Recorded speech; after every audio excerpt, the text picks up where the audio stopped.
to entertain, to amuse, to get people to think, to cajole, to influence them to buy a ticket. You know, whatever that particular moment requires, that's what you do, you know, and so that's it. I mean, if you're performing in a theater, you're not directly selling the tickets, but if you're that good when they come in, maybe they will become the ticket sellers and tell their friends. If you're working in a medicine show, you've got to convince them to buy those 3 bottles for 50 cents. But it's essentially the same thing. It's working in front of a body of people, a group of people, whether they be 40 or 40,000, which I performed in front of at the Allegheny State Park Labor Day weekend. It's right outside of Pittsburgh. That's about the largest audience, live audience I've ever performed in front of. I had just finished doing a series in New York called Car 54, and at the same time I was doing a musical on Broadway at the St. James Theater called Do Re Mi. And I just finished those, and I was at home, and the phone rang, and somebody said, Al Lewis, please. And I said, this is he. He said, this is Jerry Henshaw here, and I'm director of new projects at Universal Studios, and we're doing a pilot for a new series. Would you be interested? I said, well, I know nothing about it. Would you be kind enough to send me some material? And the following day, I think they sent 1 or 2 completed scripts and about 4 or 5 outlines. And about 5 days later, on a Sunday, I flew out to California. That was it. And we went out there. Actually, we didn't do a pilot. We did a presentation. It only consisted of maybe, 8-10 minutes. Opening shot of the house, the family in a little scene. Somebody said, where's Grandpa? He's down in the basement doing ridiculous things. It shifted to the basement, and I ad-libbed a 5-minute scene about ridiculous experiments and crazies. And on that basis, they sold it. And suddenly they declared a hiatus. They were testing people for my role. It's the first I heard of it. And I don't know whether they didn't find anybody or they changed their mind, but in the process of finding that out, I was told, this is during the reign of Jim Aubrey, who was then king of television. He was in charge of all television for CBS when that was the #1 network. And the man who headed CBS on the West Coast was Hunt Stromberg Jr. His father was a big name in the movies in the 30s and the 40s, Hunt Stromberg. And the head of New York at CBS was Mike Dan. And somebody told me, I believe it was the producer, Joe Conley, who said that he objected to Al Lewis playing the role because he didn't want a candy store Fagin on his network. Well, that brings up a number of things. It first of all brings up, it's an anti-Semitic remark, and I had a slight confrontation. I went down to CBS headquarters on Fairfax and had a slight confrontation with Mr. Stromberg Jr. And he got my point very clearly. And that's the last I heard from him. I never heard anything again. And since some scientist once discovered that water reaches its own level, Mr. Stromberg, when he was let go from his job, not because of what he said to me, but the whole chain, Jim Aubrey left, his next job was he opened a pet shop. So I don't know what that tells you about Hollywood or television, but he went from being the head of CBS Television West to owning a pet shop. That was that. Well, that's a major factor. One, that it was quote unquote a family show in a real sense, about a family. It didn't date itself, it wasn't topical. And that people liked each other. Nobody degraded one another, which is very popular in television today.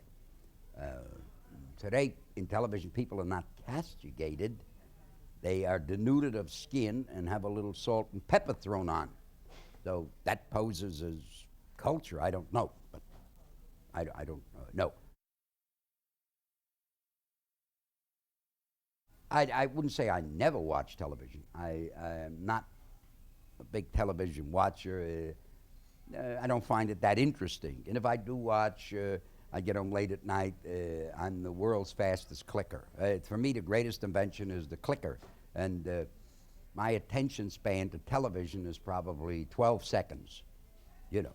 So I've never seen anything I've ever done on television. I'm just not interested, you know. That's it. My oldest son was about 6 before I had a television set, and I didn't buy it. When I was doing the series Car 54, we had a single sponsor, Procter & Gamble, who was then, maybe still is, the largest sponsor on television, P&G. It's a oligopoly. And for Christmas, one Christmas, they sent a TV set to the house. And there was a big debate between my then wife and I as to whether or not we should accept it. I wanted to throw it out, and she said, no, other people have it, and this and this. And finally, it remained there. So I guess he started watching, but not much. Probably he was about 6 or 7. Yeah. But no, I never said you can't. No. I have 2 films in the can. I did a film in Toronto, which should be released in '92, an Orion picture called Car 54. I recreated the role that I had originally created 31 years ago. That was done in Toronto. Then I went to New Zealand and I did a film which I like very much, a film called Moonrise, which the exhibitors and distributors are presently at this moment looking at in California, and that'll be released in '92. I do television. I came back to New Zealand. I went down to Orlando where they built a couple of studios and did Hi Honey, I'm Home. There's probably nobody in America who does as many radio shows as I do. I do them on the phone. I average 3, 4 radio shows a week all over the country. And I do personal appearances. Last personal appearance was, I guess, 2 weeks ago. I was in Chicago at a disco. The weekend before that, I was in St. Louis at a convention center, Cervantes Convention Center. I do pretty much the same I've always done.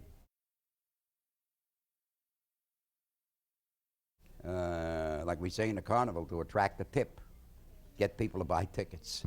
They say, well, we're going to pay him X amount of dollars. They're good mathematician. A good businessman is a good mathematician. He says, look, he wants X amount of dollars. Now, is he going to sell X amount plus Y?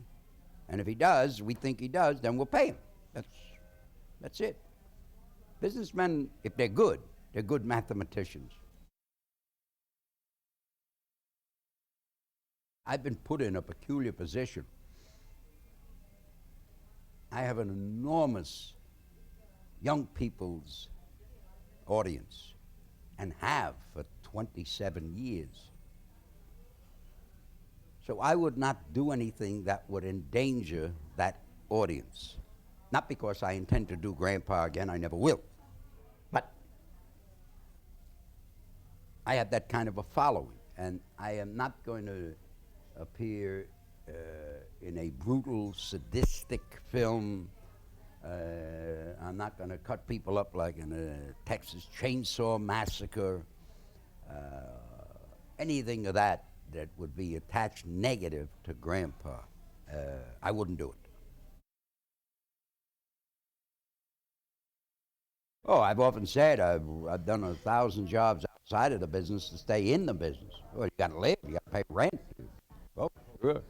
Oh, I've been a plumber's helper, worked store detective at R.H. Macy and Company, been a salesman, been a roofer's helper, I worked on the docks.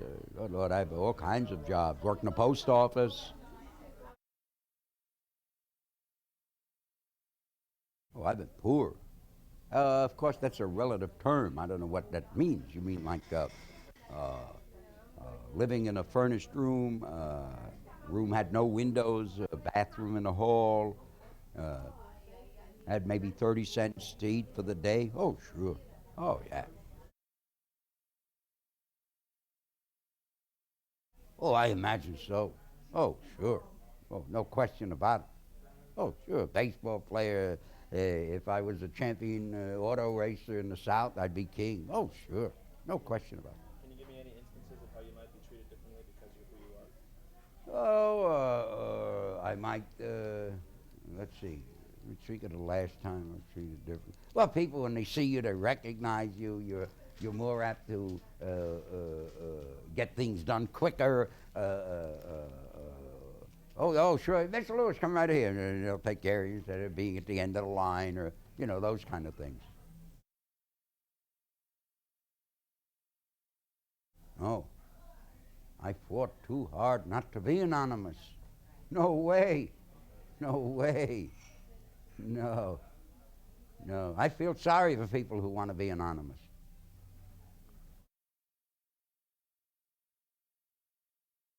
I like a good cigar. I smoke these, not because they're what a cigar smoker would call a good cigar, not a bad cigar, but I smoke these because this is what I smoke in the restaurant or in close quarters because this is flavored with anisette, anise. So it has quote unquote a pleasant smell, like licorice, you know what I mean? I can smoke the best cigar in the world, Cuban cigar in my restaurant, and people would say, "Throw that guy out!" It stinks in here. But cigar smokers would say that. So I don't waste it.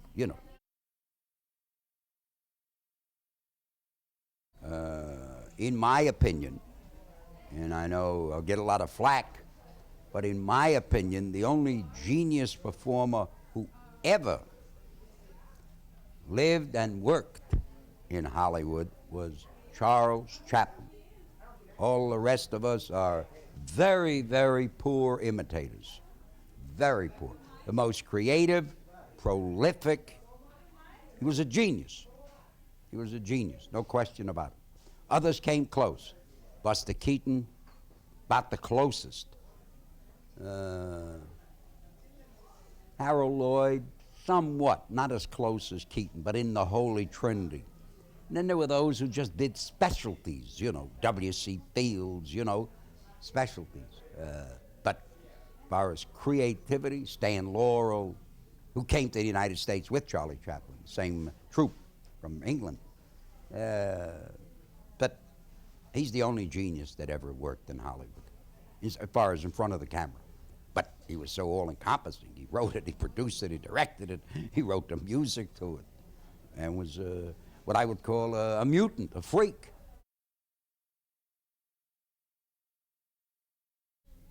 See, I became a performer because I discovered I had, by what my father did to my mother that night, or God, or whatever else you want to ascribe it to, that I had a certain talent. And God probably gave me a given amount, and he said, I'm not going to call you till you use it up. So that's the agreement that I have with him. And I never thought about, I would like to win the Academy Award or something. All I wanted was that life, and whatever religion you believe in, the good Lord, Buddha, Confucius, Allah, Moses, Christ, give me the opportunity and the good health to do it. That's all. I just want to work at what I love to do, and that is perform in front of people. And as long as I'm able to, I'm grateful. And that's what I look forward to. And that's what I want to do tomorrow and the day after.